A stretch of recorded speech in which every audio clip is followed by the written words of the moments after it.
Apesar da situação financeira precária do país Aruba e o hecho que nós não há o qual te sustém liquidez fora de Holanda, assim mesmo o governo arriba um manejo financeiro responsável para por cumprir com tudo o qual é dever financeiro local, mas também internacional. O governo está de cumprir com tudo o qual está sua fiança local e internacional, mas principalmente o governo está de cumprir também com seu trabalhador público.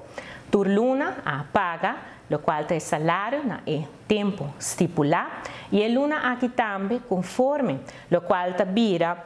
e acordo bilateral será que o sindicato no ano 2014 o governo cumpre também para pôr a paga e baixar prêmio de janeiro. E suma aqui, a acordo pagar 100% e a suma aqui da 1918. Quizás está bom para nos indicar que o acordo aqui está uma documentação pública, de qual também aqui dentro por mira e suma que o acordo pagar desde 2014 até agora aqui não. E está bom para nós por passar dessa aqui para assim o pueblo por ter um comprometimento de que se trata aqui não. Se trata de suma de 1.500 florins que o acordo pagar na 2004, 2005, 2006, 2017 e depois na 2018 também 1.500 e depois na 2019 a paga 1.601 florim, na 2020 a paga 1.706 florim, na 2021 a paga 1.812 e agora que na janeiro 2022 a paga é suma de 1.918.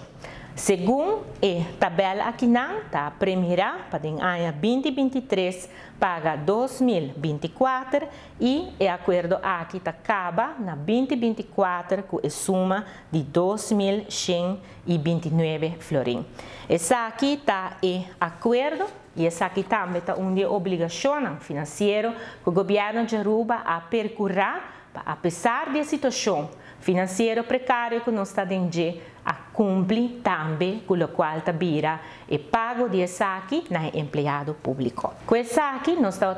a brindar informação arriba o qual está é parte das finanças públicas, caminho que toca é parte do dever de pago não que tem que guardar assim, conforme é acordo não que acordo assim e no caso aqui de 2014, com o qual é empregado público do país Aruba.